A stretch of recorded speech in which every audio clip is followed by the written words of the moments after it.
sa RMNDZ XL Manila, si Radyo Man Lourdes. Good afternoon. Magandang hapon po. Magandang hapon po sa lahat po na nakikinig sa ating ngayong hapon. Sir Alex, i-correct niyo ho kami, baka may mga makaligtaan ho kami at may mali kaming information. Nagtaas na ho ba yung mga provincial buses ng pasahe? Opo, lumabas po yung order noong March 13 po, Friday, at na-implement din po nung araw na yon at the following day, March 14, opo. Oo. Magkano po, more or less, ang tinaas? Dalawang ano po yun Oo. dalawang servisyo po yun, ordinary bus at saka aircon bus. Sa ordinary bus po ay nagtaas po siya ng piso sa unang 5 kilometro ng biyahe. Unang 5 kilometers ng biyahe. Tapos, succeeding kilometers po ay 30 centimos po ang succeeding kilometer. Sa aircon po, bali 4 na klase po yun Opo. Yung pong regular aircon ay nagtaas po siya ng 30 centavos per kilometer. Yung deluxe at saka super deluxe, 35 centavos per kilometer. At yung luxury po ay 45 centavos per kilometer. Sa inyo pong miyembro at sa inyo po, fair naman po yung halagang ito na yung inaprobahang fair increase na ito, yung halagang ito? Or kulang or maliit? Alam mo, yung presyo ng diesel ay tuloy-tuloy pa rin ang pagtaas. So, karamihan kasi ngayon ay nakakabili kami sa mga oil companies.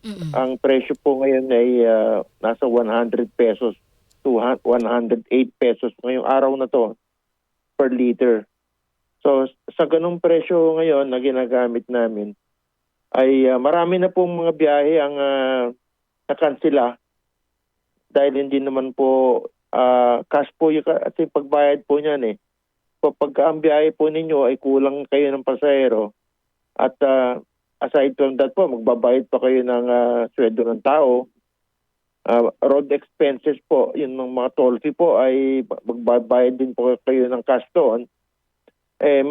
Yung iba po minarapat po nila na mag-combine ng biyahe or yung pag alam nila na lugi ay binabawasan po nila yung kanilang mga biyahe para hindi naman po malugi yung company po. So, sa madaling salita, talagang maliit po yung pinayagan pero kayo na ang nag-adjust. Opo, kasi po yun pong yung mga tumatawid po ng dagat papunta po sa Visayas and Mindanao ay yung water transport po, yung mga ferry. Oo. Nagtaas na po sila ng pamasahe. Tama. So, pag sinakayuhan natin yung bus natin doon sa mga ferry na tumatawid po ng dagat, papunta po ng Visayas, Mindanao, nagtaas na po ang bayad sa bus. Pati yung mga pasahero na sumasakay po doon sa ferry, mataas na po ang singil. Siguro mga around 15% po yung in-increase ng kanilang pamasahe. Kaya sa lahat po, yung hiniling po namin na dagdag pasahe ay November 2024 pa po yun. Kasi po ay sunod-sunod po ang pagtaas ng sweldo ng tao. Sunod-sunod din ang pagtaas ng toll fee. At yung halaga ng ating pera ay na-devalue against the US dollar. Kaya mas mahal po ang mga imported na piyesa, mga bus, mas mahal po ngayon kumpara sa dati. Kaya po, yung petition po namin ay hiniling po namin noong November 2024. Pero ito po ngayon, yung pagtaas ng diesel price, more than 100% po ang increase. Dati po, mabibili po ninyo yan pag delivery, mga 50 pesos per liter. Pag bulk order kayo, cash. Ngayon po, more than 100 pesos na po ang bayad sa isang liter ng diesel. Kaya po ay pag hindi sapat yung pasahero na sakasakay mo, ay siguradong malulugi ka kasi sa sweldo pa lang ng tao, sa diesel at saka sa toll fee, ay kulang na ang revenue Oo. ng bus Opo. para pambayad dun sa mga road expenses. Oh, sir, may mga report ho ba sa inyo, yung mga members nyo na halimbawa lang 100 ng kanyang bus, 50 na lang muna ang pinatakbo niya? Or huminto muna ng operation? Marami po yung mga huminto muna ng operation na nag-ano sila, nag-advise po sila sa publiko na pansamantala hihinto muna nila yung operation nila. Yung iba naman po nag-anunsyo na mababawasan yung mga biyahe. Kasi po ang provincial bus operation po kasi pag may schedule na alas 5 ng umaga, Tama, aalis yan. Oo. aalis po kahit na 5 lang ang pasahero po niyan eh. Tama. Oo. Kasi po meron siyang schedule na hinahabol, yung ferry at sa kanya. Pag ma-delay siya, may stranded sa dun sa port. So ang mangyayari po niyan, dahil po meron po kami online booking o advance reservation, pwede po namin malaman kung ilan yung laman ng pasahero. Kung talagang kulang pa at hindi sapat na para pambayad ng sa krudo, pambayad ng road expenses, yung toll fee, sweldo ng tao, ay marami po mga bus companies na malalaki po ito nag-combine na po na kanilang mga biyahe. So instead na 3 bus ang babiyahe ngayong sa umaga, nako-combine nila ng 2 o isa na lang ang babiyahe. Especially marami pong mga pasok ngayon na graduation na po ngayong week na to eh. Oo. Ito marami na pong walang pasok. So yung iba po ay talagang nagbawas na po ng biyahe. Okay. Sir,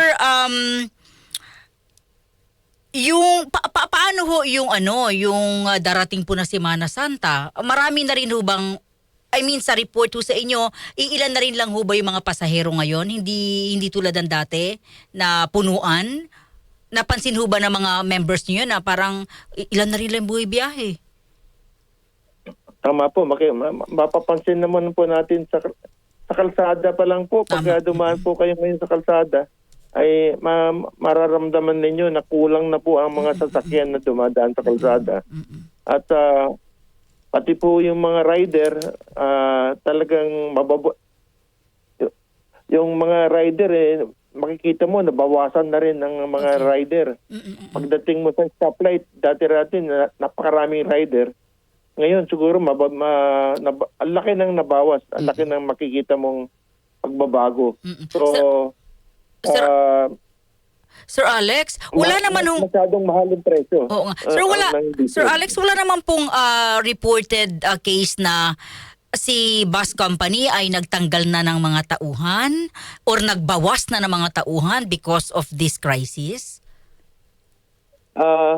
Alam ko po meron pong mga kumpanya na alam po ninyo pagka nag-temporary close po kayo, kailangan mag-report po kayo sa Dole, opo. Kasi karamihan po ng mga member namin ay malalaking kumpanya po. Meron po kami union, labor union po kami. So, kailangan po ay kung magbabawas kami ng empleyado, kailangan mag-file kami ng report sa Dole para maaari siguro kung kinakailangan pansamantala magbawas kami ng tao para hindi naman tuluyang malugi. Sir, sandali So paano ho yung Semana Santa? Ano po yung plano po ninyo doon, sir, ng inyong mga miyembro? Bakasyon, maraming uuwi. Actually, tama nga sana yung pagtaas ng pamasahe kasi advance booking po kami. So, ang mangyayari po niyan, yung mga babiyahe sa Semana Santa, ang mangyayari po niyan ay makakapag-book na po sila ng in advance para makabiyahe po sila At malalaman din po naman namin kung ilan ang laman kung gaano karami yung babiyahe. May schedule namin kung ilang bus ang magagamit namin. Paano ho yung, pumunta na lang ho sa mga terminal? Hindi po nag-advance booking or online? Ang LTFRB po ay nagbigay na po ng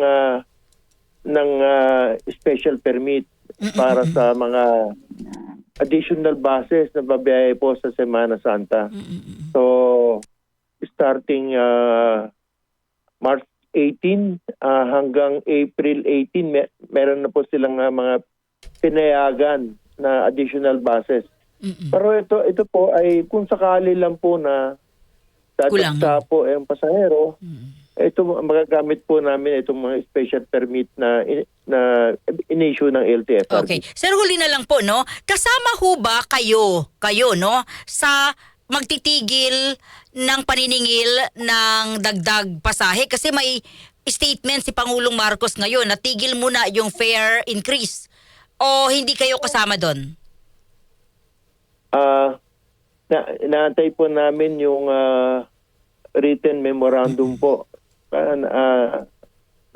Narinig ko po ngayon sa Facebook po na meron order si Pangulong Marcos. Aantayin po namin kung ano po yung written order na galing po sa DOTR at LTFRB. Kung ano po yung kanilang order, wala ko tayong magagawa kundi sumunod. Opo. Sir? Basta ang point po namin, hindi po kailangan po namin yung fare increase para makapagpatuloy pa kami makabiyahe. Ano po ang kailangan nyo, sir? Fuel? Ayun nga yung fare increase. Okay. Yung fare increase. Kung suspend po nila yan, makaka-epekto po yun ng biyahe po yan. Hindi ko lang po alam kung gaano kalawak ang epekto ho niyan. Maraming mga kumpanya na hindi makakapag-operate or yung kumpanya na magsasara dahil hindi nila kayang sustentuhan yung gastos kasi kulang yung revenue na pambayad dun sa mga kailangang bayaran. Okay. Sir, maraming salamat sa inyo. Mabuhay po kayo. Magandang hapon po, sir. Magandang hapon. Salamat sa pagkakataon. DZXL. Si Ginoong Alex Exclusive. Yage, Executive Director, Provincial Bus Operators Association of the Philippines. Alam niyo sa interview natin kay Sir Alex, ramdam mo yung bigat eh. 'Di ba? Sabi niya, piso, depende yan sa sa bus. Ordinary, yung aircon may, 'di ba may sleeper bus, 'di ba? So iba rin 'yon. Iba rin yung yung additional. Pero sabi niya nga, ma'am, tauhan, maintenance, ang daming pinaiikot na tao ng isang bus. Malalaking bus company po ito hindi mga maliliit lang, malalaking bus companies. Yung iba ho, sasakay ng roro. 'Di ba? Sasakay ng barko. Yung barko, ito yung sinasabi ko kanina eh. Yung barko ho, nagtaas na nauna na. 'Di ba under din ho yun ng transportasyon? So, Mr. President, kasama ba yun? Sa stop muna. Yung eroplano magtataas from April 1 to 15 nga lang. Pero magtataas na rin ho. So, ang punto ay transportasyon. So, nauna na yung bus. Nag-announce si Pangulong Marcos ngayon, kasama ba sila na mag-stop din? Nagsimula na po sila noong Friday. So, sabi ni Sir Alex, antayin namin yung memorandum kung kasama kami na mag-stop din. Pero, etong sabi niya tinitiyak niyang maraming maapektuhan na biyahe. Possible, tinitiyak niyang maraming maapektuhan biyahe na hindi na rin po mag-ooperate at possible na magsara. Kung kasama sila sa sinasabi ni Pangulong Marcos na stop muna ang paniningil ng additional na pasahe sa kanilang mga miyembro. DZXL. Pulso ng Metro! DZXL. Flush.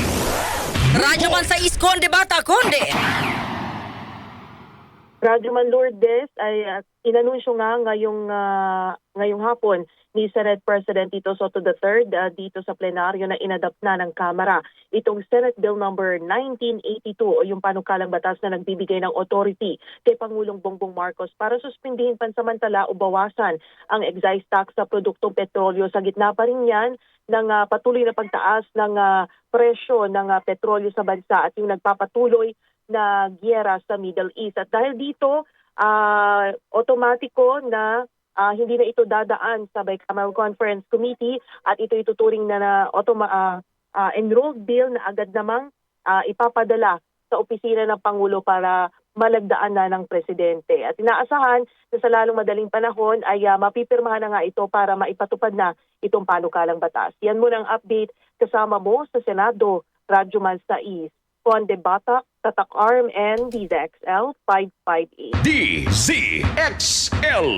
Flash Report. DZXL. Pulso ng Metro! That time check was brought to you by ACS Manufacturing Corporation, ISO certified world-class quality. ACS. That time check was brought to you by ACS Manufacturing Corporation, ISO certified world-class quality. ACS. That news was brought to you by ACS Manufacturing Corporation, ISO certified world-class quality. ACS. For liver health, level up na. Liverate Pro. Silimarina, multivitamins pa.